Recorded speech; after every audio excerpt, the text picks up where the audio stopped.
অনেক মসজিদের মুসল্লি প্রশংসা আল্লাহর জন্য, শান্তি অবতীর্ণ হোক আল্লাহ রাসূলের উপর সাল্লাল্লাহু আলাইহি ওয়াসাল্লাম। আজ জুমার খুতবায় সংক্ষিপ্ত সময়ে বক্তব্যের বিষয় কোরবানি। কোরবানি সম্পর্কে এক গুরুত্বপূর্ণ সংক্ষিপ্ত তথ্যবহল বিবরণের চেষ্টা করব ইনশাআল্লাহ আজিজ। আপনারা সবাই সামনে আগিয়ে বসেন। সালাত শুরু হওয়ার সময় কিছু লোক বাহিরে নিচে গিয়ে দাঁড়াবে, ফ্যানের ব্যবস্থা করা আছে। আপাতত মানুষ সামনে এসব বসুক, পিছনে এসব বসুক, আপনারা সামনের দিকে আগিয়ে বসেন। যখন আমরা দাঁড়াবো তখন পিছনের লোকগুলি জায়গা না থাকলে পিছনে গিয়ে নিচে দাঁড়াবে। আজ থেকে নিয়ে প্রায় ৫,৫০০ বছর পূর্বে ইরাকের ব্যাবিলন শহরের উর নামক গ্রামে ইব্রাহিম আলাইহিস সালাম জন্মগ্রহণ করেন। ইব্রাহিম আলাইহিস সালাম যে কুরবানি করেছিলেন সেই কুরবানি আমাদের কুরবানি। যদিও কুরবানি প্রথা আদম আলাইহিস সালাম থেকেই চালু রয়েছে। আদম আলাইহিস সালামের এক ছেলে এক মেয়ে একসাথে জন্ম নিত। আগের ছেলে পরের মেয়ে, পরের ছেলে আগের মেয়ে, এভাবে তিনি বিবাহ দিতেন। কাবিলের সাথে জন্ম নিয়েছিল ইকলিমা, আর হাবিলের সাথে জন্ম নিয়েছিল লিওয়াজা। ইকলিমা দেখতে বেশি সুন্দরী ছিল লিওয়াজার চেয়ে। সময় আসলে আদম আলাইহিস সালাম তার নীতি অনুযায়ী বিবাহের প্রস্তাব পেশ করলেন। তাতে কাবিল প্রত্যাখ্যান করল। কাবিল বলল, আমার সাথে যে জন্ম নিয়েছে ইকলিমা, আমি তাকে বিবাহ করতে ইচ্ছুক। পরিস্থিতি দেখে আদম আলাইহিস সালাম একটি কুরবানির প্রস্তাব পেশ করলেন। তাতে তিনি বললেন, তোমরা আল্লাহর দরবারে কুরবানি পেশ করো, যার কুরবানি কবুল হবে সেই ইকলিমাকে বিবাহ করবে। পিতার পরামর্শে কাবিল, যেহেতু গম চাষ করত, চাষি মানুষ, কিছু গম আল্লাহর দরবারে কোরবানি হিসেবে পেশ করল। আর হাবিল যেহেতু পশু পালন করত মর্মে, সে একটি দুম্বা কোরবানি হিসেবে পেশ করল। তখন কোরবানি কবুলের পদ্ধতি ছিল আকাশ থেকে আগুন এসে জ্বলে যাবে। যদি জ্বলে যায় তাহলে বুঝতে হবে কোরবানি কবুল হয়েছে, আর যদি জ্বলে না যায় তাহলে বুঝতে হবে কোরবানি কবুল হয়নি। অবশ্য বিষয়টি এখন থাকলে আমরা বুঝতে পারতাম কার কুরবানি কবুল হলো আর হলো না। আল্লাহ দয়া করে আমাদের গোশত খাওয়ার সুযোগ দিয়েছেন মর্মে আমরা অনেকেই অবৈধ পয়সা দিয়ে কুরবানি করতে প্রস্তুতি নিচ্ছি। অবশ্য কুরবানি অনেক বড় নেকির কাজ। আকাশ থেকে আগুন এসে দুম্বা জ্বলে গেল, গম থেকে গেল, এতে কাবিল লজ্জা পেল। কাবিল লজ্জা ঢাকতে গিয়ে হাবিলকে বলল, কাবিল, আমি তোকে হত্যা করব। কাবিল বলল, তুমি হত্যা করো, আমি তোমাকে হত্যা করব না। এ মর্মে আল্লাহর একটি কথা আর রাসূল সাল্লাল্লাহু আলাইহি সাল্লামের একটি কথা। আল্লাহ তাআলা বলেন, অতলু নাবা ইবনাই আদামা বিল হাক্কি। মুহাম্মদ সাল্লাল্লাহু আলাইহি সাল্লাম আপনি আদমের দুই ছেলের ইতিহাস একটু পড়ুন না। পড়ুন, আদমের দুই ছেলের ইতিহাস আপনি জাতির সামনে বলুন। ঈদ কাররাবা কুরবানান, যখন তারা দুই ভাই কুরবানি পেশ করেছিল। ফাতুকুব্বিলা মিন আহাদিহিমা ওয়া লাম ইতাকাব্বাল মিনাল আখার, দুইজনের একজনের কুরবানি কবুল করা হয়েছিল, অপরজনের কবুল করা হয়নি। মর্মে কাবিল ক্ষিপ্ত হল, নিজের লজ্জা ঢাকতে গিয়ে বলল যে, হাবিল, তোকে আমি হত্যা করব। মর্মে রাসূল সাল্লাল্লাহু আলাইহি ওয়াসাল্লাম বলেছেন, দেখো, পৃথিবীর অবস্থা যখন খুব বেশি খারাপ হবে, সমাজে যখন আর কেউ মানুষ থাকবে না, তো তখন তুমি মুখটা বন্ধ রেখো আর বাড়িতে থাকিও। বাইরে বের হলেই ঈমান থাকবে না। তখন সাহাবীগণ বললেন, ঠিক আছে, বাড়িতে থাকবো।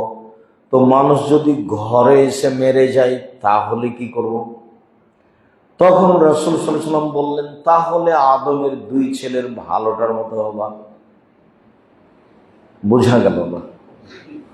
বাড়িতেও যদি এসে মেরে যায় তাহলে পাল্টা মুখামুখি হতে হবে না, কেননা পরিস্থিতি হকের নয়।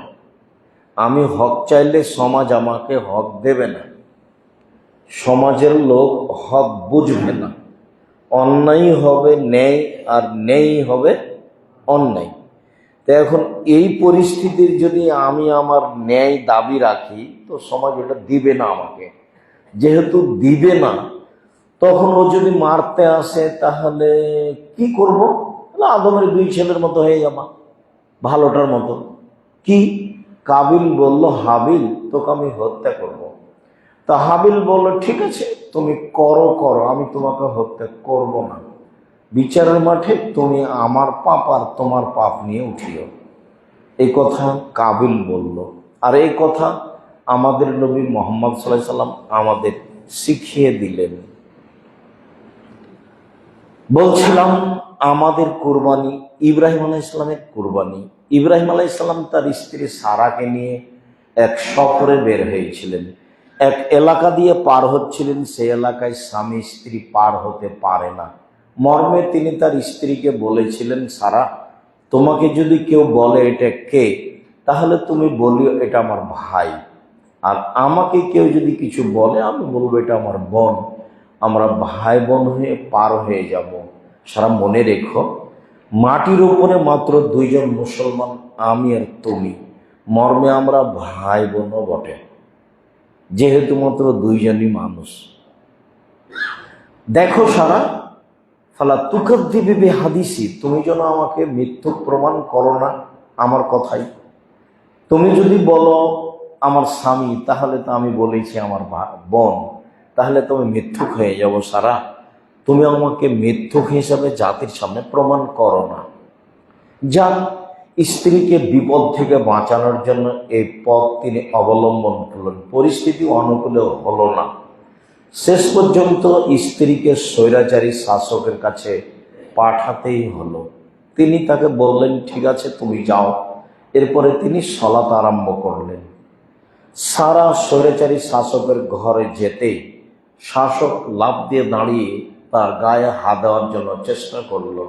সারা বলল, থামেন, আগে 2 রাকাত, আগে ওযু হবে, তারপরে 2 রাকাত সালাত হবে, তারপরে কোনো কথা। তিনি ওযু করলেন, 2 রাকাত সালাত আদায় করলেন। এরপরে তিনি বললেন, আল্লাহুম্মা ইন কুনতা তা'লাম, তুমি যদি জেনে থাকো, বিশ্বাস করে থাকো, আমানতু বিকা ওয়া বিরাসূলিকা, আমি তোমাকে বিশ্বাস করি আর তোমার রাসূলকে বিশ্বাস করি। আমি জানি যে তুমি আল্লাহ, আর আমি জানি যে ইব্রাহিম তোমার নবী। আমি এখন বলি না যে ইব্রাহিম আমার স্বামী, এই বলে আমি তোমার কাছে স্বীকৃতি দিতে চাইনি। আমি মেনে নিয়েছি যে তুমি আল্লাহ আর ইব্রাহিম তোমার নবী। আমি ইব্রাহিম আলাইহিস সালামকে নবী বলে স্বীকৃতি দিলাম তোমার সামনে এই বিপদে। আর একটা কথা মনে রেখো, মা আহসানতু ফারজি ইল্লা জাওজি, জিন্দেগিতে আমি আমার লজ্জাস্থানকে আমার স্বামী ছাড়া কাউকে ব্যবহার করতে দিইনি। আমি পরহেজগারিতার তাকওয়ার এক চরম শিখায় দিন কাটাই। পৃথিবীর ইতিহাসে সবচেয়ে সুন্দরী নারী, পৃথিবীর ইতিহাসে সারার চেয়ে কোনো সুন্দরী নারী জন্ম নেয়নি বলে বিদ্বানগণ মনে করেন। তবে রাসূল সাল্লাল্লাহু আলাইহি ওয়াসাল্লাম বলেছেন, আহসানুন নিসায়ে, নারীদের মধ্যে সবচেয়ে সুন্দরী। বিদ্বানগণ একথা বলতে চেয়েছেন যে সেই যুগে সবচেয়ে সুন্দরী। বিদ্বানগণ একথা বলতে চেয়েছেন যে একবারে মা হাওয়া থেকে নিয়ে কিয়ামত পর্যন্ত যত নারী এসেছে, যত নারী আছে, যত নারী আসবে, সবার চেয়ে সুন্দরী মহিলা সারা। তাতে ঈসুফ আলাইহিস সালামকে বলা হয়েছে যে ঈসুফ আলাইহিস সালাম ভিন্ন ধরনের সুন্দর। কেন? ঈসুফ আলাইহিস সালাম দাদির চেহারা পেয়েছেন, দাদির। ইউসুফ আলাইহিসসালামের চেহারা হলো দাদির চেহারা।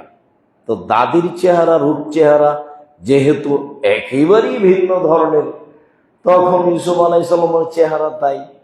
স্বৈরাচারী শাসককে বলা হয়েছিল, আপনার এলাকায় একজন লোক প্রবেশ করেছে, তার নাম ইব্রাহিম, তার সাথে একজন মহিলা আছে, সে আরব ভূখণ্ডের সবচেয়ে সুন্দরী, তাই তাকে ডেকে পাঠানো হলো। সামনাসামনি কথোপকথন হলো।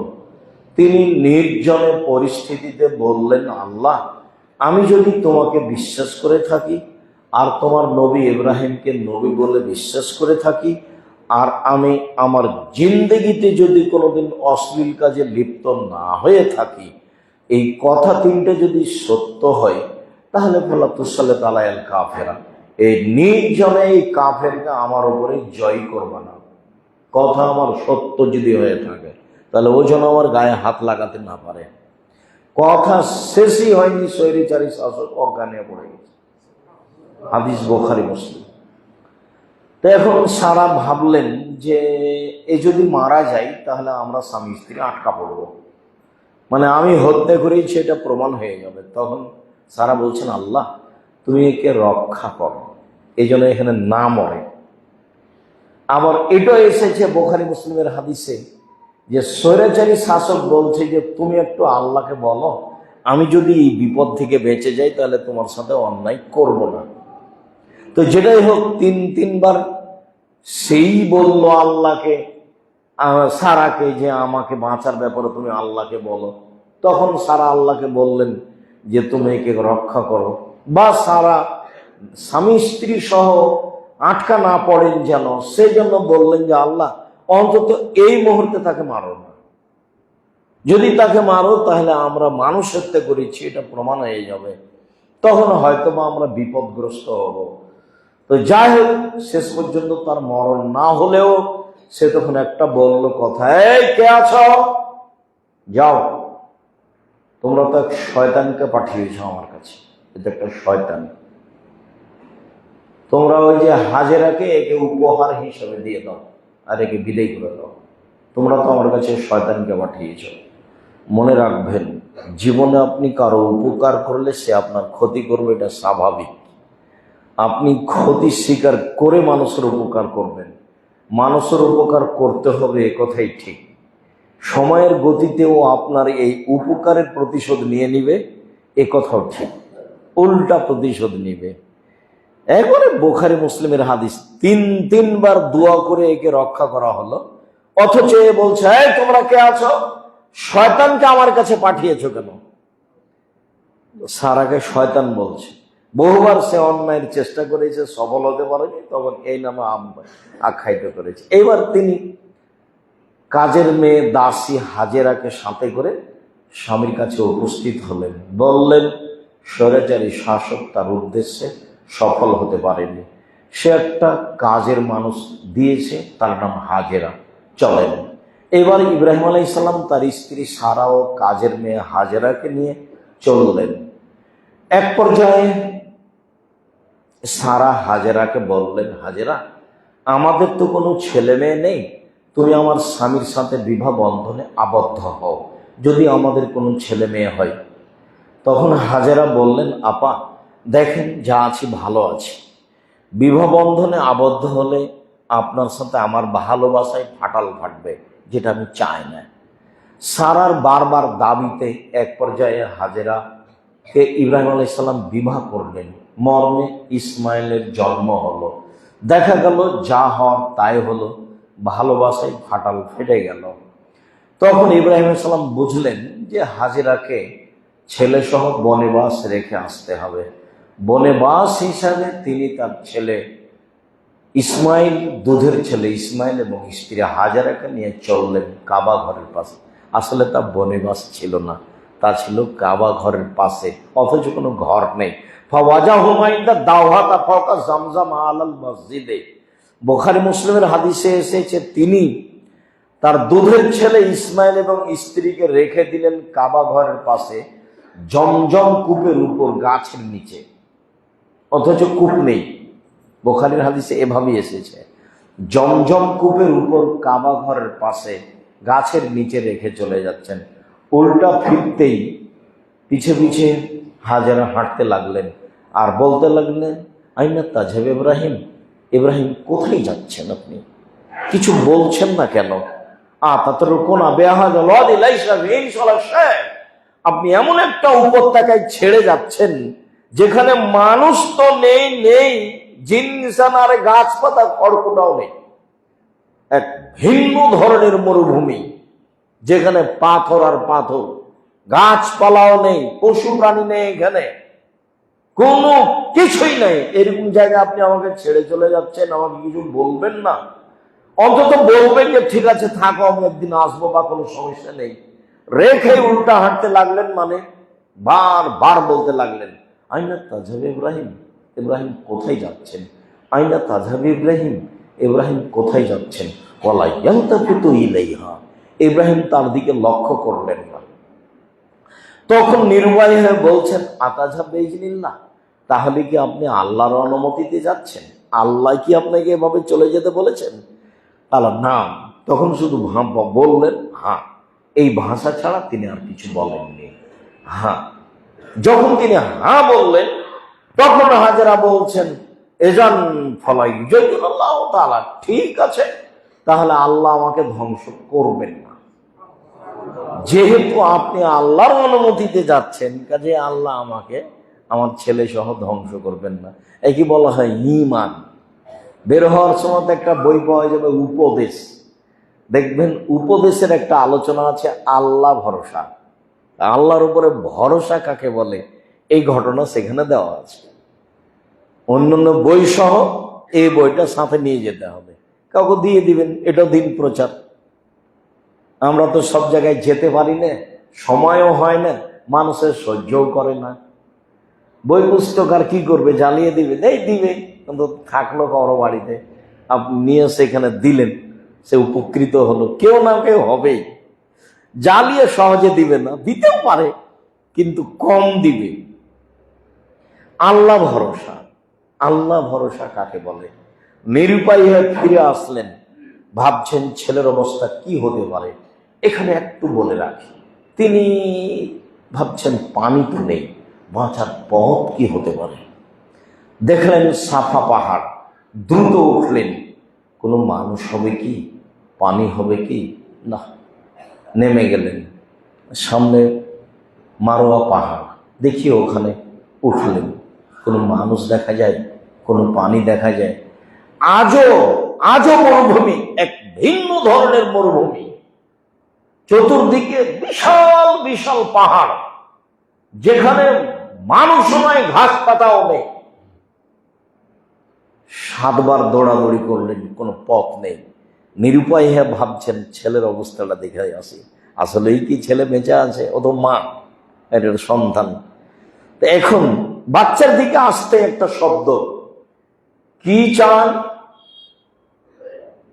জি, আমার পানির প্রয়োজন। বাচ্চার কাছাকাছি যখন এসেছে, তো পানির প্রয়োজন বলতেই কি চান? এই জিবরাইল আলাইহিস সালাম, তিনি একটা পায়ের আঘাত করলেন, এভাবে আঘাত করতেই জমজমের পানি বের হলো। পানি তো রেডি আছে, পানি তো রেডি আছে, কতকাল থেকে আছে আল্লাহ ভালো জানে। তো এবার পানি একবারে ফোহরায় ছুটলো, একবারে চতুর্দিকে ছড়িয়ে পড়ছে। তখন উনি পানিকে থামাতে লাগলেন, জম জম এ বলে তিনি পানিকে থামাতে লাগলেন। আব্দুল্লাহ ইবনে আব্বাস বলছেন রাদিয়াল্লাহু তাআলা, যে আল্লাহ রাসূল বলেছেন যে হাজেরা যদি পানি না থামাতেন, তাহলে জমজমের পানি সারা পৃথিবীর মানুষ পান করত। পানি উঠিয়ে ওখানকার পানি শেষ হবে না। এখন তো এই মেশিনের মাধ্যমে পানি ওঠে, সারা পৃথিবীর মানুষ পানি পান করলে ওই পানি শেষ হবে না। এটা আল্লাহ প্রদত্ত। জিবরাইলের পায়ের আঘাতে, বাচ্চার পায়ের আঘাতে জমজমের পানি চালু হয়েছে, কথা মিথ্যা।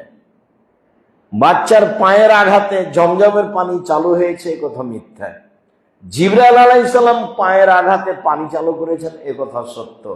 এ অংশ থাকলো, চলেন। অনেকদিন পরে ইব্রাহিম আলাইহিস সালাম আসলেন ছেলে দেখতে। ছেলে যখন দৌড়াদৌড়ি করতে পারে, 5-7 বছর বয়স, ফালাম্মা বালাগা মাহু সায়, যখন বাচ্চা দৌড়াদৌড়ি করতে পারে দেখতে খুব ভালো লাগে। ওই সময় কোলে যত আদর হয়, বাচ্চা যখন হাঁটতে শিখেছে, ছোটাছুটি করতে পারে, তখন খুব বেশি আদরের হয়। সবাই কোলে নেয়, আদর করে। বাচ্চা যখন খুব দৌড়াদৌড়ি করতে পারে, এই সময়ে এসেছে, মানে বাচ্চা কিছু বুঝ হয়েছে, সব মিলে বোঝা যাচ্ছে। তো ইব্রাহিম আলাইহিস সালাম বলছেন, বোনাইয়া ইন্নী আরা ফিল মানামি আন্নী আযবাহুকা ফানজুর মাজা তারা। আব্বু, আমি স্বপ্নে দেখছি তোমাকে কুরবানি করছি, তোমার মতামত কি? তখন ছেলে বলছে, ইয়া বা তিফাল মা তোমার সাতাজুদনি ইনশাআল্লাহ মিনাস সাবিরিন। আব্বা, আপনি যা স্বপ্নে দেখেছেন তা বাস্তবায়ন করুন, আপনি আমাকে ধৈর্যশীল পাবেন। ফাসলামা, বাপ বেটা একমত হয়ে গেলেন। তাল্লাহুল জাবিন, তাকে তিনি উপর করে শয়ে দিলেন, মুখমণ্ডল নিচের দিকে করে উপর করে শয়ে দিয়ে তিনি ছুরি দিয়ে বাচ্চাকে জবে করতে লাগলেন। বারবার ছুরি চালাচ্ছেন, কিন্তু তা তো আর কাজ হয় না। আল্লাহ তাআলা বলছেন, ইব্রাহিম কাদ সাদ্দাকতা রুয়া, ইব্রাহিম তুমি তোমার স্বপ্নকে বাস্তবায়ন করেছো। তোমার ছেলেকে কুরবানি করতে হবে কথা নয়, এটা আমার প্রয়োজন নেই। 90 বছরের বৃদ্ধ মানুষ, একটা সন্তান পেয়েছো, আদরের সন্তান। তোমার চুল দাড়ি পেকে গেছে, সুন্দর টকটকে ঝকঝকে ছেলে, বারবার তুমি কুরবানি করার জন্য চেষ্টা চালাচ্ছ। ফেরেশতা দেখছেন তোমার দৃশ্য, আকাশবাসী দেখছে তোমার দৃশ্য, সবকিছু তোমার দৃশ্য লক্ষ্য করছে। ইব্রাহিম, তুমি পরীক্ষায় পাস করে গেছো, তোমার ছেলেকে কুরবানি করতে হবে, আমার প্রয়োজন নেই। বড় কুরবানির মাধ্যমে তোমার সন্তানকে আমি ছাড়িয়ে দিলাম।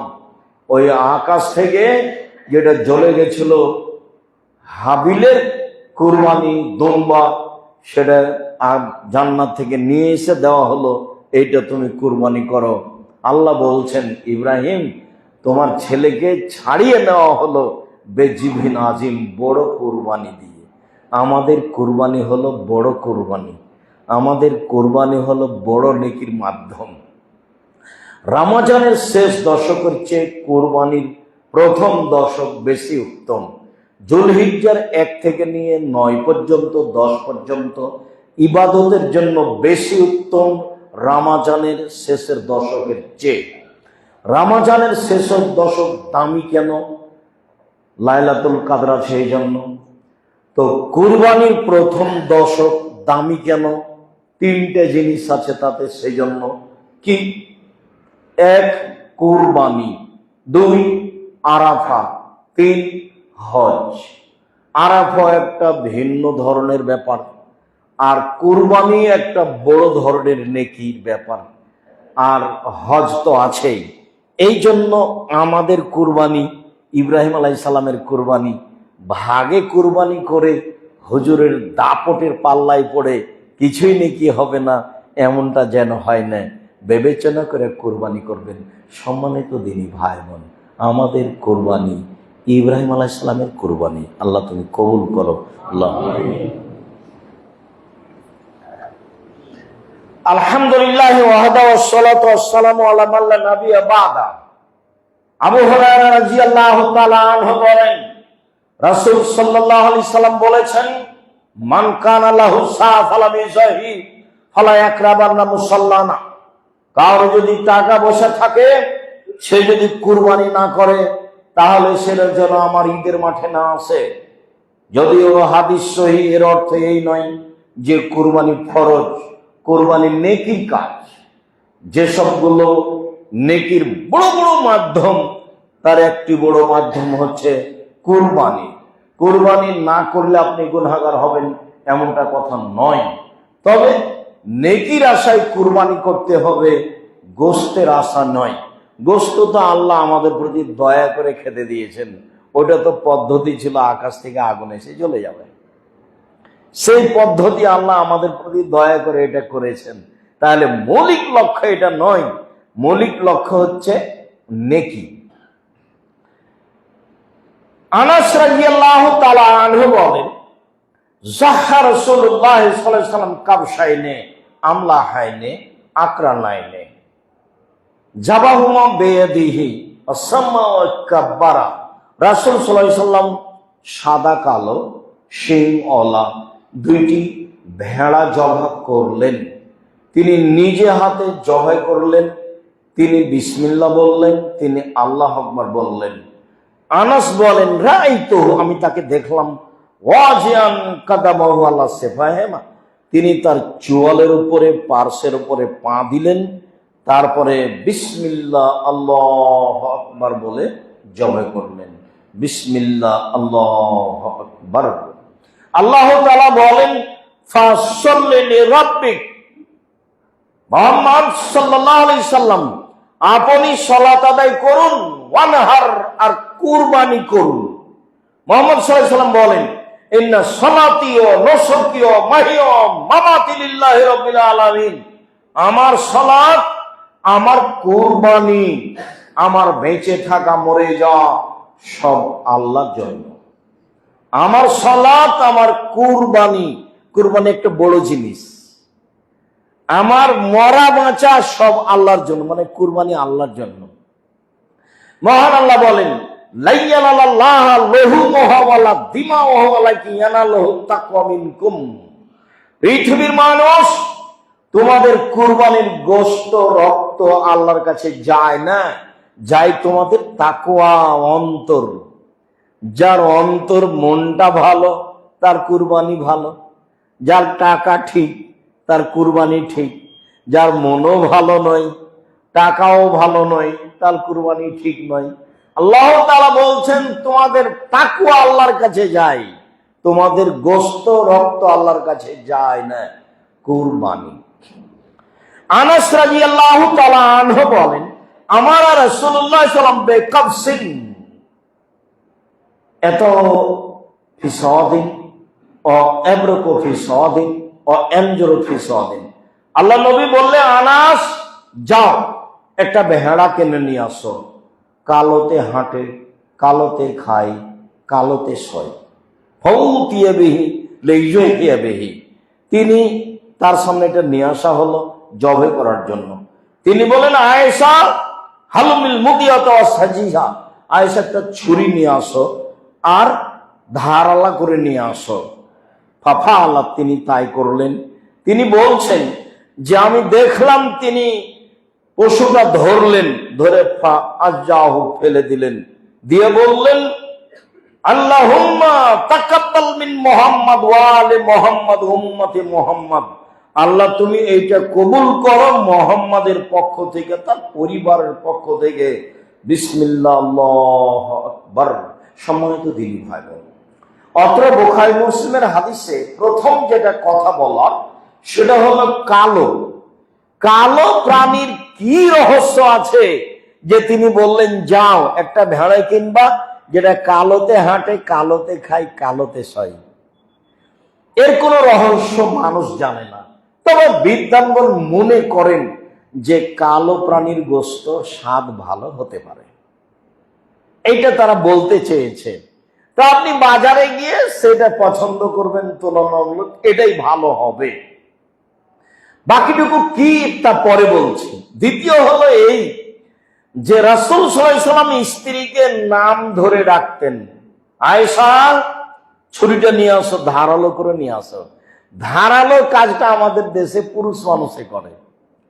আল্লাহ নবী আয়েশাকে বলছেন যে ছুরিটা ধারালো করে নিয়ে আসো, তিনি নিজেই করে রাসূলের হাতে দিলেন। বোঝা গেল যে বাড়ির কিছু কাজ স্ত্রীকে বলা যায়, বলা ভালো। বোঝা গেল যে নাম ধরে ডাকা ভালো। আগের বুখারী মুসলিমের হাদিসে প্রমাণ হয়েছে যে হাজেরা বলছেন ইব্রাহিম কোথায় যাচ্ছেন, পৃথিবীর একবারে দ্বিতীয় মহামানব ইব্রাহিম আলাইহিস সালাম, সম্মানী মানুষ। আল্লাহ রাসূল বলছেন আউয়ালু মা ইউকশা ইয়াউমাল কিয়ামা ইব্রাহিম, বিচারের মাঠে সর্বপ্রথম যাকে কাপড় পরানো হবে তিনি হবেন ইব্রাহিম আলাইহিস সালাম। তখন তার পরনে কাপড় থাকবে না মুহাম্মদ সাল্লাল্লাহু আলাইহি সাল্লামের, যখন ইব্রাহিমের থাকবে। ইব্রাহিম আলাইহিস সালাম খুব সম্মানী মানুষ, নবী হিসাবে মুহাম্মদ সাল্লাল্লাহু আলাইহি সাল্লামের সব নিয়ম কানুন ইব্রাহিমের, হজের প্রায় সব নিয়ম কানুন ইব্রাহিম আলাইহিস সালামের। পৃথিবীতে অনুসরণীয় আদর্শ হিসাবে ইব্রাহিম আলাইহিস সালাম পৃথিবীর ব্যতিক্রম মানুষ। সেই মানুষের নাম ধরে স্ত্রী ডাকে বারবার, ইব্রাহিম কোথায় যাচ্ছেন, ইব্রাহিম কোথায় যাচ্ছেন। চাঁপাই নবাবগঞ্জের কিছু কিছু এলাকাতে আছে, স্ত্রী যদি স্বামীর নাম ধরে ডাকে তাহলে স্বামী মারা যাবে, বলবে স্বামীকে খেয়ে নিয়েছে, এই জন্য তারা নাম ধরে না, স্বামীর নাম ধরে ডাকে না। তাহলে পরস্পরের নাম ধরে ডাকা যায়, তার প্রমাণে এ হাদিস। আনাস আবু হুরায়রা রাদিয়াল্লাহু তাআলা আনহু বলেন, রাসূল সাল্লাল্লাহু আলাইহি সাল্লাম কুরবানি কেনার ইচ্ছা করলে ইস্তারা কাবশাইনে, দুইটি ভেড়া, আজিমাইনে অনেক বড়, সামিনাইনে মোটা তাজা, আমলা হাইনে কালো সাদা কালো, আকরা নাইনে শিং অলা, মৌজু আইনে অন্ডকোষ বের করা। এক হাদিসে এক মোটা তাজা, দুই আজিম আইনে অনেক বড়, তিন শিং অলা, শিং থাকতে হবে, চার সাদা কালো, এক কালার নয়, কিছুটা কালার কম হবে, পাঁচ অন্ডকোষ বের করা। যারা বলেছে অন্ডকোষ বের করলে খুঁত হয়ে গেল, ভুল বলেছে। অন্ডকোষ বের করাটাই উত্তম পাঁঠার চেয়ে। হাদিস সহিহ। সম্মানিত দিনী ভাই বোন, অত্র হাদিসে আমরা এগুলি বুঝলাম। জাবের রাদিয়াল্লাহু তাআলা আনহু বলেন, রাসূল সাল্লাল্লাহু আলাইহি ওয়াসাল্লাম বলেছেন, লা তাযবু ইল্লা মুসিন্না, দাঁত ছাড়া কুরবানি করো না। পশু কিনতে গেলে দাঁত আছে কিনা, দাঁতেছে কিনা, দুধেরটা ভেঙে গিয়ে নতুন বের হয়েছে কিনা, এটা দেখতে হবে। তবে আমরা খুব ভালোভাবে জানি যে ছাগল দাঁতে 1 বছরে, গরু দাঁতে 2 বছরে, আর উট দাঁতে 5 বছরে, আর মানুষ দাঁতে 7 বছরে। এটা একটা মোটামুটি হিসাব। ছাগল 1 বছরে, গরু 2 বছরে, উট 5 বছরে, মানুষ 7 বছরে। এরপরেও 1 বছর হলেই ছাগলটি কুরবানি দিতে হবে তা নয়, দাঁত উঠে গেছে কি না এটা দেখতে হবে। তারপরে আলী রাদিয়াল্লাহু তাআলা আনহু বলেন, রাসূল সাল্লাল্লাহু আলাইহি ওয়াসাল্লাম আমাদেরকে বললেন, আন-নাস্তাসরিফাল আইনা ওয়াল উযনা, চোখ ঠিক কিনা দেখে নিব, কান ঠিক কিনা দেখে নিব। বারা ইবনে আযিব রাদিয়াল্লাহু তাআলা আনহু বলেন, রাসূল সাল্লাল্লাহু আলাইহি ওয়াসাল্লামকে জিজ্ঞাসা করা হলো, মাজা ইত্তাকা মিনাজ জাহায়া, কুরবানির পশু কেমন হতে হবে, কি কি লক্ষণীয়। তিনি বললেন, আল আরজাওয়াল বাইয়িনু আরাজহা, স্পষ্ট ল্যাংড়া হয় না যেন, আল আওরাওয়াল বাইয়িনু আরহা, স্পষ্ট কানা হয় না যেন, আল মারিয়াল বারাও আল বাইয়িনু মারাজহা, স্পষ্ট রোগা হয় না যেন, ওয়াল আজফালাতি লাতুনকা, গায়ে গোশত নেই, শুকা একবারে এমনটা হয় না যেন। এক, স্পষ্ট ল্যাংড়া হয় না যেন, 2 কানা হয় না যেন, 3 রোগা হয় না যেন, 4 গায়ে গোশতে থাকে যেন, 5 লেজ, 5 চোখ, শিং ভালো থাকে যেন। বাজারে গিয়ে মোটা তাজা, নিখুঁত, খুর, পা সব কিছু ঠিকঠাক আছে কিনা, তারপরে কিনার সিদ্ধান্ত যে এটা নেওয়া যাবে। এমনি হোমসি খেলি কিনা হবে না, নেকির কাজ, পছন্দ মতো কিনতে হবে। কিনে নিয়ে আসার পরে যদি হাত পা ভেঙে যায় তাহলে সেটাই করতেই হবে না, করা যায়। কিনে নিয়ে আসার পরে যদি নিখুঁত প্রাণী নিয়ে এসেছি, ক্ষতিগ্রস্ত হয়ে গেছে, তাহলে সমস্যা নেই। কিন্তু নিয়ে এসেছি, এসে দেখছি ক্ষতিপূর্ণ, তাহলে এটা বিক্রি কিনতে আবার নতুন কিনতে হবে। নিয়েছিলাম নিখুঁত, কিন্তু বাড়িতে এসে কিছুটা দুর্ঘটনা ঘটে গেছে, সেটা করতে পারেন, প্রমাণে হাদিস সহিহ। কিন্তু কিনেছেনই ত্রুটিপূর্ণ, তাহলে বিক্রি করে দিয়ে আবার কিনেন। কুরবানি, কুরবানি শব্দের অর্থ হচ্ছে আল্লাহর সন্তুষ্টি অর্জন করা। সম্মানিত দিনী ভাই বোন, কুরবানি। জাবের রাদিয়াল্লাহু তাআলা আনহু বলেন, রাসূল সাল্লাল্লাহু আলাইহি ওয়াসাল্লাম বলেছেন, আল বাকারাতু আন সাবাতিন আল জাজরু আন সাবাতিন, গরু 7 জনের পক্ষ থেকে, উট 7 জনের পক্ষ থেকে। ইবনে আব্বাস রাদিয়াল্লাহু তাআলা আনহু বলেন, কুল্লামা রাসূল সাল্লাল্লাহু আলাইহি ওয়াসাল্লাম ফি হাদা ফি সাফারি, আমরা একদা রাসূলের সাথে সফরে ছিলাম, ফাহাজারাল আজহা, কুরবানি চলে আসলো। ফাস্তারাকনা ফিল বাকারাতি সাবল বাইরে আসারা, আমরা উটে অংশগ্রহণ করলাম 7, আর আমরা গরুতে অংশগ্রহণ করলাম 7, আর উটে অংশগ্রহণ করলাম 10। সম্মানিত দিনী ভাই বোন, বিবরণে যা বোঝা যায়, তবে ভাগের ঘটনাগুলি বাড়িতে কোনোদিন হয়নি, সফরে হয়েছে। এরপরে আমরা বিষয়টিকে সফরের সাথে খাস করিনি, বরং ব্যক্তির সাথে খাস করেছি। তাতে বলেছি যে 7 জন আর 7 পরিবার এক নয়। 7 জন মিলে আজও মানুষ কুরবানি দিতে পারে একটা গরু, তখন পরিবারের পক্ষ থেকে হবে না, তখন ব্যক্তির পক্ষ থেকে হলো। আপনি যে ভাগে অংশগ্রহণ করলেন, আপনার জিম্মেদারি নেমে গেছে, একটা নেকির ব্যাপার, কিন্তু পরিবারের নেকি হয়নি। কেননা এখানে জন আছে। যারা খুব দাপটে বলছে, কে বলেছে ভাগে চলবে না, এটা দাপট মাত্র। আপনি বিশ্বাস করেন, আমি 97 সাল থেকে শরীয়ত তদন্ত করি, এবং একাই নয়, অনেকদিন যাবৎ 8-10 জন মিলে করেছি। সামনে আরেকজন বড় পণ্ডিত থেকেছেন সামনে। আর 16 সাল থেকে নিজে ফতোয়া বোর্ড পরিচালনা করি। আমার সামনে বড় বড় বিদ্বান থাকেন। 16 সাল থেকে আজ অবধি, এবছরও সেদিন ফতোয়া বোর্ডে ছিলাম।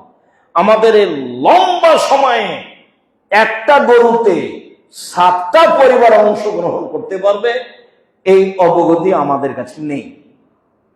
তাতে আমরা বলেছি নেই। আর জমিয়তের একেবারে গুরু দুনিয়া থেকে চলে গেছেন মাওলানা আব্দুল্লাহ আল কাফি আল কুরাইশি রাহিমাহুল্লাহ, যারা আবাদ করা জমি আমরা নিজেরা আবাদ করি, নিজেরা ফিল্ড মাঠে তৈরি করিনি, তার করা ফিল্ডে আমরা চলি।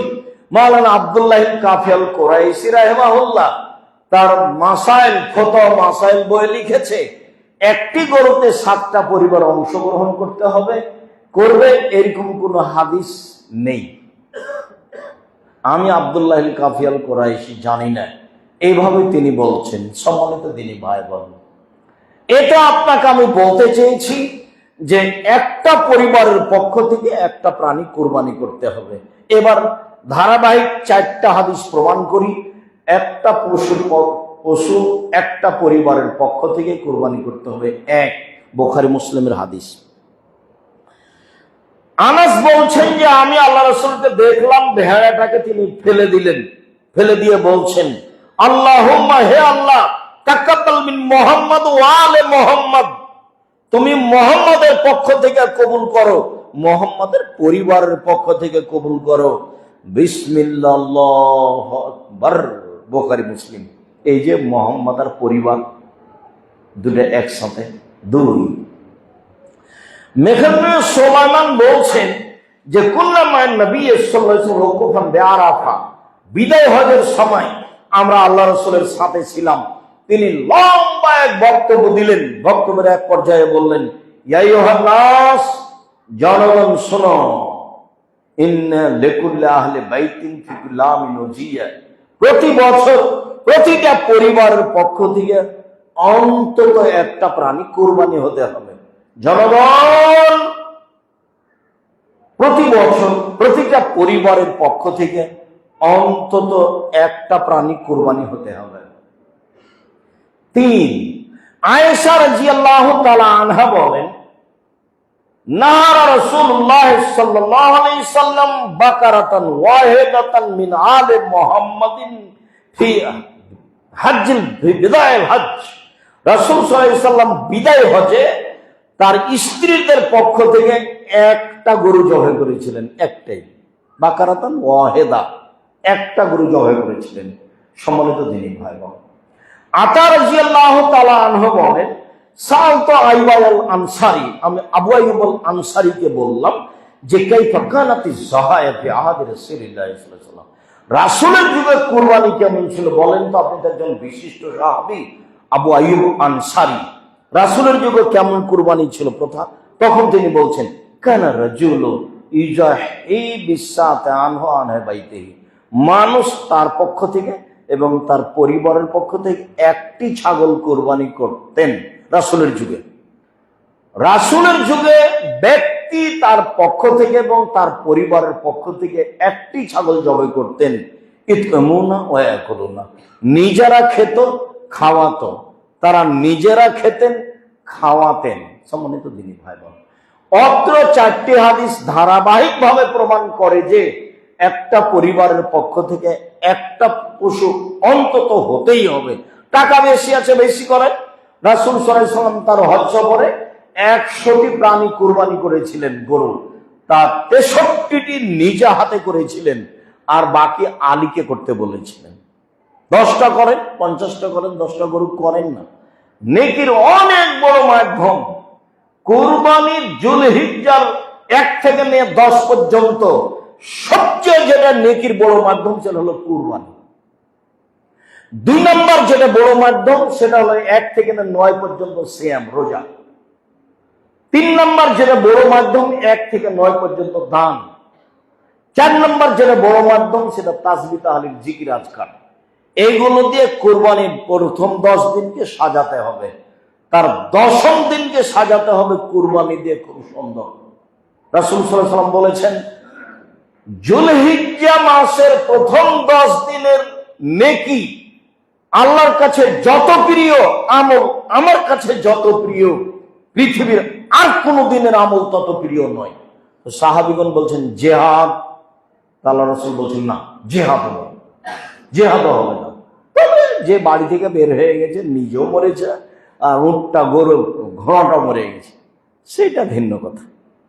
তাছাড়া এমন কোনো আমল নাই যেটা কুরবানির এই দশককে পার হয়ে যেতে পারে। তাহলে এই 10 দিন রমজানের শেষ 10 দিনের চেয়ে উত্তম। তার 1 নম্বর কি আমল? কুরবানি। 2 নম্বর কি আমল? সিয়াম। একটা না 9 দিন, মনে থাকে যেন। যুলহিজ্জার 1 তারিখ থেকে সিয়াম আরম্ভ করতে হবে, অভ্যাসের মধ্যে নিয়ে আসতে হবে। এমনি দিন কাটায়েন না, মরলেই দুনিয়া শেষ। খুব ভালোভাবে মনে রাখবেন যে শ্বাস বন্ধ হওয়া পর্যন্ত আছে, এদিই সময় শেষ। আর জমি জায়গা, বাড়ি ঘর, টাকা পয়সা হিসাব বন্ধ সব। তো 2 নম্বর আমল কি? সিয়াম। 3 নম্বর আমল কি? দান। 4 নম্বর আমল কি? তাসবিহ, তাহলিল, জিকির, আজকার। খুব ভালোভাবে মনে থাকে যেন। 1 থেকে কুরবানি। কুরবানির গোশত 3 ভাগ করতে হবে। কি 3 ভাগ করতে হবে? এইরকম কোন হাদিস দুনিয়াতে নেই। তবে আল্লাহ বলছেন যে কুল মিনহু আতামুল বায়সাল ফাকির, পৃথিবীর মানুষ তোমরা খাও আর দুস্থ গরিবদের খাওয়াও। রাসূল সাল্লাল্লাহু আলাইহি ওয়াসাল্লাম বলেন কুলু ওয়াদাখিরু ওয়াতিমু, খাও, খাওয়াও, জমা রাখো। খাও, খাওয়াও, জমা রাখো। খাও, দাও, জমা করো। সম্মানিত দিনী ভাই বোন, রাজশাহী চাঁপাইনবাবগঞ্জের মানুষেরা কুরবানির গোশত 3 ভাগ করে 1 ভাগ রেখে আসে, 2 ভাগ নিয়ে আসে। আবার বিকেল বেলায় মাথা পিছু সবাই মিলে ভাগ করে নেয়। যারা কুরবানি দিয়েছে তারাও ভাগ করে নেয়, যারা কুরবানি দেয়নি তারাও ভাগ করে নেয়। এটা আমি কোনোদিন পছন্দ করিনি। তবে কুরবানির গোশত খুব দামি, এটা সাদকা হিসেবে নেওয়া হবে না এই কথা নয়। যেহেতু দিয়েই দিয়েছ, কাজে নিও না। তবে হাদিসে যেভাবে বোঝা যাচ্ছে ভাগ 3টা নয়, আপনি খাবেন এবং দিবেন, এটা আল্লাহর রাসূলের আদেশ। আপনি অসহায় মানুষ পাড়াতে বেশি আছে বেশি দেন, কম আছে কম দেন। হিন্দু চাইতে আসলে দিয়ে দিবেন। কোরবানির গোশত যে চাইতে এসেছে তাকে দিয়ে দিবেন, দিবেন আর খাবেন, এটাই। 2 কেজি দিলেন, 40 কেজি রেখে দিলেন, মানে আপনি কৃপণ। কেউ নাই নেওয়ার, রেখে দিলেন, সেটা ভিন্ন কথা। সারা বছর খেতে পারবেন, তাতে সমস্যা নেই। কিন্তু অসহায় মানুষ আছে, আপনি দিলেন, এটা ভুল। দিতে হবে। এই জন্য কুরবানির সাথে আকিকার কোনো সম্পর্ক নেই। কুরবানির সাথে আকিকার কোনো সম্পর্ক নেই। কুরবানি হলো নেকির কাজ, আর আকিকা হলো বাধ্যগত কাজ। ওর বাপকে দিতে হবে আকিকা। চাঁপাইনবাবগঞ্জের ভাষাতে ও তো দিবে, ওর বাপকে আকিকা দিতে হবে, মানে দিতেই হবে। আমরা যে দিনই মনে হয়েছে, ওটা বাপের জিম্মেদারি। বাপ যেমন ছেলে মেয়েকে উপার্জন করে খাওয়াবে, এটা জিম্মেদারি। ও এখন জমিদারি করে খাওয়াবে, না চাকরি করে খাওয়াবে, না ভিক্ষে করে খাওয়াবে, পিতা হিসেবে এটা জিম্মেদারি। আল্লাহ রাসূল বলছেন, তো জিম্মেদারি যেভাবে সম্ভব সেভাবে করবে, তা আকিকা যেভাবে সম্ভব সেভাবে করবে। আর মানুষ বলছে যে টাকা ছিল না সেই জন্য করে, এটা অহেতুক কথা। আরে 7 দিন সময়, একটা কানা ছাগল হলেও হবে, খালি জানে বেচা আছে 200 টাকা দাম, অতি হবে কেন? আঁকিকে জিম্মেদারি সুন্দর হতে হবে নয়, বয়স হতে হবে না, মোটা তাজা হতে হবে না, কানা হলে চলবে চলবে, ল্যাংড়া হলে চলবে চলবে, মরছে খালি মরতে বাকি আছে, এটা হলে চলবে, হ্যাঁ চলবে।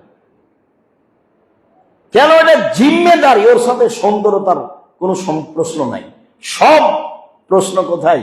কুরবানিতে। কুরবানি একবারে নিখুঁত দেখে শুনে করতে হবে। নিয়ে এসেছেন আগে থেকে খুঁজছিল, আবার পাল্টাতে হবে। আর আকিকা 7 দিনের দিনই করতে হবে, 14 দিনে চলে না, 21 দিনে চলে না, জীবনে একদিন চলে না। আকিকার গোস্ত নিজস্ব গোস্ত, খাবো কি দিব সেটা আমার ব্যাপার, খাবো কি দিব সেটা আমার ব্যাপার। যেহেতু বাপের জিম্মেদারি, কাজে খাবে কি খাবে না সেটা বাপের জিম্মেদারি, খেতেও পারে দিতেও পারে। মানুষ ধরেছে যে আকিকা দিতে হয় কুরবানির মতো, এটা প্রথা, দিতে আপনি বাধ্য নন, দেন। সম্মানিত দিনী ভাই বোন, বলছিলাম আমরা আলোচনায় চলে আসলাম শেষের দিকে। অবশ্যই কুরবানি করব অনেক বড় নেকি হিসাবে। কুরবানি শব্দের অর্থ হচ্ছে, কুরব শব্দের অর্থ হচ্ছে নৈকট্য লাভ করা। কুরবানি দিয়ে আল্লাহর নিকটে হওয়া যায়। অবশ্যই মনে রাখবেন, কুরবানি অনেক বড় নেকির কাজ, কুরবানি অনেক বড় নেকির কাজ। জুলহিজ্জা মাসের 1 থেকে 10 পর্যন্ত আমলের সবচেয়ে বড় আমল হলো কুরবানি। মনে থাকবে না মনে হয়। 2 নম্বর বড় আমল হলো সিয়াম, রোজা। 3 নম্বর বড় আমল হলো দান। 4 নম্বর বড় আমল হলো তাসবিহ তাহলিল জিকির আজকার। অবশ্যই ভাগে কুরবানি করতে যায় না, যেই বলুক না কেন। নেকির আশায় কাজ করবেন। টাকা বেশি আছে, উট নিয়ে আছেন রাজস্থান থেকে, টাকা কম আছে ষাঁড় জবে করেন, তার চেয়ে টাকা কম আছে খাসি জবে করেন, তার চেয়ে টাকা কম আছে ছাগি জবে করেন, তার চেয়ে টাকা কম আছে ভেড়া ভেড়ি, বুঝেন তো, বাজারে সবচেয়ে কম দাম। একটা ভাগে যত টাকা লেগেছে ওই টাকা দিয়ে অন্তত 3টে ভেড়া বাজারে পাওয়া যাবে আজও। তো নেকির আশায় কুরবানি করেন, এটা আমার আন্তরিকভাবে অনুরোধ। আপনাকে আমি অনেক ভালোবাসি, আপনি আমার দিনী ভাই, আপনি আমার দিনী বোন। আমি আব্দুর রাজ্জাক বিন ইউসুফ জাতির সাথে, জাতির পাশে দাঁড়াতে আমি সবসময় প্রস্তুত, চূড়ান্ত সঠিক কোরআন হাদিস নিয়ে। জাতির যদি রাস্তাঘাট করে দিতে না পারি, জাতির যদি স্কুল কলেজ করে দিতে না পারি, জাতিকে চূড়ান্ত সঠিক ধর্ম দিতে পারবো ইনশাআল্লাহ। ধর্মের ব্যাপারে জাতিকে ফাঁকি দিয়ে পরকাল হারাতে রাজি নই, সে যেখানেই হোক না কেন। কোনোদিন কোন পরিস্থিতিকে আমি আমাকে দুর্বল করতে পারে না কোন পরিস্থিতি। আপনি যেটা দেখেছেন, আগেই আমি বলেছিলাম পরিস্থিতি কি হবে, বড় ব্যক্তি যদি আসে তাহলে কি দাঁড়াবেন? তারা হাসছে, তখন বলছে দেখেন অল্প দিন বাঁচতে এসে পরকাল হারাতে রাজি নই, যা হবে হবে। অল্প দিন বাঁচতে এসে পরকাল হারাতে রাজি নই, যা হবে হবে। সবাই মিলে হাত তুলে দোয়া করবো না, এটা বিদাত। আমি আব্দুর রাজ্জাক বিন ইউসুফ বুঝেছি এটা বিদাত। আমার জীবদ্দশায় দেহের স্বাস্থ্যকালীন একে করে নেওয়া সম্ভব হবে না মানুষের পক্ষে। সেদিন যদি মরতে হয় মরবো, অল্প দিন তো বাঁচতে এসেছি, খুব চেষ্টা করে না আর কয়েকদিন বাঁচলাম। শেষের ফলাফল তো মুসা আলাইহিস সালামের মতো একদিন শেষ পর্যন্ত মরাই লাগছে। তো মুসা আলাইহিস সালাম বলছেন যদি শেষ পর্যন্ত মরাই লাগে তা আজই হোক। যদি ছাড় নাই পাওয়া যায় তো ছাড় তো মানুষ পাবে না, এক সময় মানুষকে কি করতে হবে? মরে যেতে হবে। তো অন্যায় করে শরীয়ত বিরোধী কাজ করে মরতে রাজি নই। সম্মানিত দিনী ভাই বোন, আমি আপনার খুব কাছের মানুষ, এটা আপনি মনে রাখবেন। আর আমি যখন যেখানে যাই তখন জামিয়া সালাফি আমার সাথে থাকা, আপনি এটা মনে করবেন। এদেশে একটা প্রতিষ্ঠান চলে যেটার নিচে কিছু নেই, জনগণ মানে খাস করে নেই, প্রকৃত কমিটি দিয়ে চলে না, শূন্যের উপরে চলে কচুর পাতার পানি। আমার মনে বড় সাধ, এদেশের মাটিতে আমি উন্নত মানের প্রতিষ্ঠান গড়বই গড়ব ইনশাল্লাহ, যে কোনো মূল্যে ইনশাল্লাহ। যেখানে ছেলে মেয়ে বাংলা ইংরেজি আরবি উন্নত মানের শিক্ষা অর্জন করে জাতির অন্যায়ের বিরুদ্ধে লড়বে, মুখে কলমে মিডিয়ায় লড়বে ইনশাল্লাহ। জীবন বাজি রেখে চেষ্টা চালিয়ে যাচ্ছি। 5,000-এর বেশি ছেলে মেয়ে পড়াশোনা করে, 5,000-এর বেশি, 500-র বেশি এতিম অসহায় আছে। আপনি প্রতিষ্ঠানে গেলেই আপনি অবাক হয়ে যাবেন। 100 বিঘা জমি আপনার বাড়ির পাশে, যেটা প্রায় 100, আপনার বাড়ির সাথে যেটা, আপনি কেন দেখতে যান না সেটা আমি বলতে পারছি না। আপনাকে কোটি টাকা দিয়ে সহযোগিতা করতে হবে তা নয়, 10 টাকা। আপনি মনে করবেন যে আমি জামিয়া সালাফের সাথে আছি। পতিতালয়ের মহিলা যদি কুকুরকে পানি পান করে জান্নাত পেতে পারে, জামিয়া সালাফে 10 টাকা দান করলে সে জান্নাত পাবে, এই ছেলেটা আমার দৃঢ়তা কাজ করে। কেন? শিরক মুক্ত প্রতিষ্ঠান জামিয়া সালাফিয়া, বিদআত মুক্ত প্রতিষ্ঠান জামিয়া সালাফিয়া, দল মুক্ত প্রতিষ্ঠান জামিয়া সালাফিয়া, সংগঠন মুক্ত প্রতিষ্ঠান জামিয়া সালাফিয়া, হিংসা মুক্ত প্রতিষ্ঠান জামিয়া সালাফিয়া, দেশের সর্ববৃহৎ প্রতিষ্ঠান জামিয়া সালাফিয়া। দেশ বিদেশের শিক্ষক আছেন প্রায় 300 জন, এখন 45 লক্ষ টাকা মাসে বেতন লাগে। 300 জনের বেশি শিক্ষক শিক্ষিকা, 700 মক্তব আছে। কতটি? 700 মক্তব আছে। পত্রিকা আছে 16 থেকে 20 হাজার আপনার টাকা দিয়ে ছাপে। আব্দুর রাজ্জাক, আমি তো টাকা দিইনি। সে দেননি তো আমি কি বুঝবো? টাকা আপনার, সেটা আমি বুঝতে পারি, কেননা আমি তো এত পত্রিকা ছাপাতে পারবো না, আমার কাছে এত টাকা নেই। এতগুলো কিভাবে চলে? অনলাইন আতিসাম টিভি চলে, 700 মক্তব চলে, আল ইতিসাম পত্রিকা চলে, কার্জে হাসানা চলে, কত কাজ সেখানে। আপনি অবাক হয়ে যাবেন। রাজশাহীটা 50 বিঘা জমির উপরে, দিনাজপুর এটা 20 বিঘা জমির উপরে প্রতিষ্ঠান চলছে। কার সহযোগিতায়? আপনার মতো সাধারণ মানুষের সহযোগিতায়। আপনি জামিয়া সালাফিকে ভুলে যাবেন না। আমি খুব দৃঢ়তার সাথে তাকে বিশ্বাস করি এবং মনে করি শিরক বিদআত মুক্ত প্রতিষ্ঠান। একে মানুষ অন্তর থেকে ভালোবাসলে সে সফল হবে ইনশাআল্লাহ। আল্লাহ আমাদের যারা মারা গেছে তুমি তাদের কবরের শাস্তি মাফ করো। আমরা যারা অসুস্থ তুমি তাদের আরোগ্য দান করো।